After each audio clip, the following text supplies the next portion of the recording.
Good morning, everybody. So we are getting ready to talk to Chief Meteorologist Steve Balon about our first alert weather day, preparing for chances of severe weather.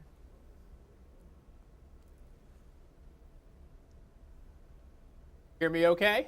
I can hear you, yes. Oh, good. I just turned the audio up on my earpiece, and now I can hear you. Yes, it's perfect. faint, but I can hear you. Okay. Yeah, so what do we have going on today? We're preparing for some strong storms. Yeah, there's the possibility we could have some strong storms across the area, especially as we go towards this afternoon. We have two rounds that are coming through, actually. And the first one is now actually approaching the Fox Valley. So what I'll do here, Aisha, is I will switch over to our weather graphics. This is a live view from our Appleton Skycam where it's cloudy and 57 degrees. No rain right now in Appleton, but it's going to be arriving soon. So our next weather maker gives us two rounds of rain. The first round from 9 o'clock this morning till about 2 o'clock this afternoon. Rain, non-severe thunderstorm. I'm not too worried about this first round. It's the second round that is more troublesome. 4 o'clock this afternoon through 9 o'clock this evening. Scattered strong thunderstorms, especially near and south of Highway 29.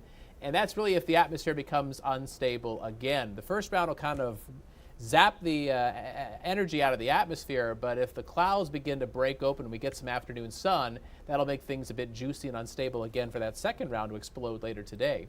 So here's first alert Viper Max. You can see the leading edge of the first round of rain, Stevens Point heading towards Wautoma, and in Marquette County pushing into Green Lake County. There's nothing severe there, but when you see some of the reds on the map, that's where you have some downpours. And there's some lightning, but there's not as much lightning activity now as there was when this crossed out of Iowa and Minnesota into southwestern Wisconsin about an hour or two ago. If we expand the view here, you can see the showers and storms go all the way down into Illinois. This was all part of a major severe weather outbreak last night. There were numerous tornadoes across Oklahoma, but thankfully our weather is not going to be quite that harsh. So we'll have rain, some thunder between now and early afternoon, and then a break. And then 4 o'clock and beyond, we go in that first alert weather day with the risk of some strong to severe thunderstorms. It's a breezy one out there, and it's going to be mild this afternoon with a high of 62 degrees. So the area of low pressure that's causing all this is in the Dakotas, and it's pushing a front across the Midwest, and it's ahead of that front. Severe weather is likely, especially across lower Michigan, down towards the Ohio Valley. For us in east central Wisconsin, we're kind of on the cusp of this severe weather risk. It's a level 1 risk from the Storm Prediction Center scale, 1 to 5 scale. It's basically a marginal risk of severe weather. So isolated severe storms are possible later today with strong wind gusts around 40 to 60 miles an hour, hail up to an inch in diameter. Can't rule out an isolated tornado, something spinning up briefly, but really this is not a tornado, classic situation. There might be also some pockets of locally heavy rain, but probably not on a widespread basis. So here's first alert pinpoint predictor. This is 9 o'clock, so this is about 20 minutes from now. You can see the rain pushing into Oshkosh, lifting northeast into Green Bay, eventually Door County. There's 1 o'clock in the afternoon. And around that time, you can see the clearing taking place in the Fox cities, and it's that clearing which will help temperatures to rise and help the atmosphere become a bit unstable for that second round. And so 4 o'clock, 5 o'clock, 6 o'clock, that's probably the primary time when thunderstorms could explode in the Fox cities. And this is also coinciding with perhaps some after-school activities for a lot of kids. Maybe they're involved with some sports, they've got some practices or events. So parents need to pay very close attention, and they may have to call an audible with what the plans are late in the day. So these showers and storms could interrupt things, and they'll move north and east as we go towards sunset and beyond, and they should weaken as we go into tonight as the atmosphere begins to become a bit more stable. All that's left tomorrow morning is just some showers across the north woods. So the severe weather outlook is in the moderate category for today, and after that the weather looks pretty quiet. We'll have some up and down temperatures the next few days, but there's no severe weather for the rest of the week beyond today.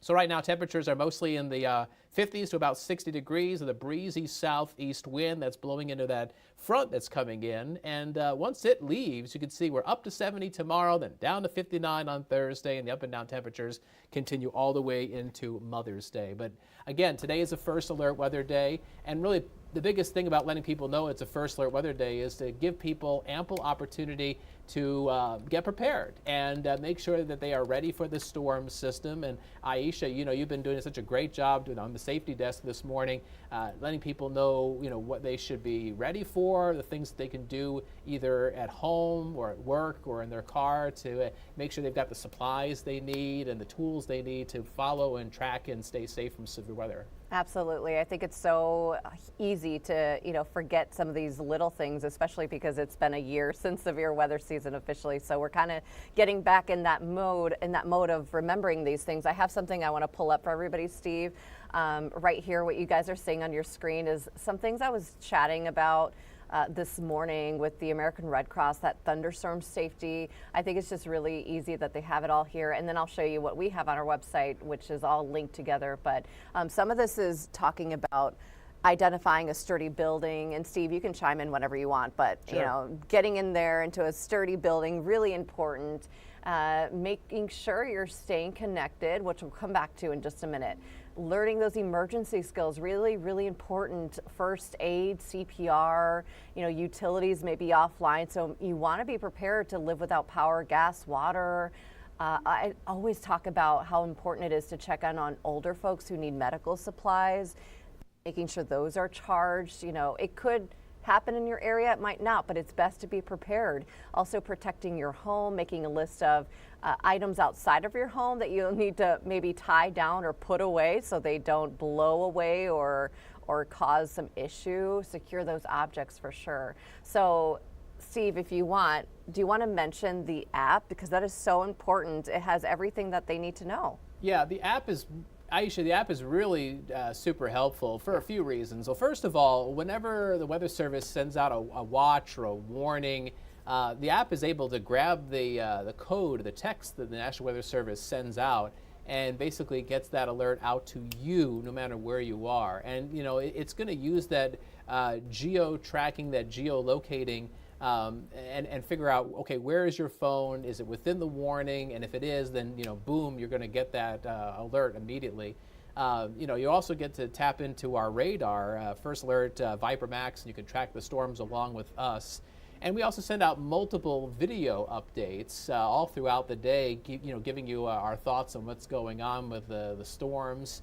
And the hour-by-hour forecast is really good because sometimes it lets you know, when rain is supposed to start and stop. And I see, Aisha, in one of our preview windows that you've got here. Yep, right here. Yeah, you know what? I'll tell you what. Can you do me a favor? Sure. This is kind of calling it audible here.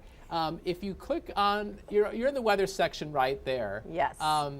Click under severe weather safety, right where your mouse is right there. Absolutely. So scroll down. There's lots of really helpful information as far as how you and your family should prepare for severe weather. Anything from lightning safety to tornado safety, building a safety kit. There it is, right there. What to pack in your severe weather safety kit. And there's lots of things that you guys at home can put in a kit. And honestly, we hope that you build these severe weather safety kits and don't use them. Right. But there's a chance that if you have dangerous weather, that one of these days you might need these things. The things that are in there, whether we're talking about non-perishable food or we're talking about flashlights with batteries, Right. or change of clothes, for example, things that really come in handy when there's a weather disaster. We really hope that there is no weather disaster, but sometimes Mother Nature does what she does, and we want to make sure that people are prepared. And don't forget about your pets. Make sure they're ready to go too. Yep. In case of a Absolutely. storm. I know Bella doesn't like thunderstorms that much. She just likes to hide. So think about those things ahead of time. So round one, not too bad. It's round two that's going to be a little bit more impactful. Yeah, think of round one as a little jab from Mother Nature, and round two, I wouldn't quite call it an uppercut, but it's definitely a right cross. It's definitely a stronger push of some thunderstorms that definitely bears some watching late this afternoon. Great. Well, Steve, thank you. So you're going to be on the air here in about 15 minutes or so. Yeah, Action 2 News mid-morning, and then meteorologist Keith Gibson will be grabbing the baton, and he'll be taking care of our noon and 4 o'clock weathercasts. And we'll be updating you on air and online as we track the weather and see what's going on and give you the very latest. Perfect. All right. Thank you, Steve. Thanks for hopping on. Thank you, Aisha. Have a great day. You Bye, too. everybody.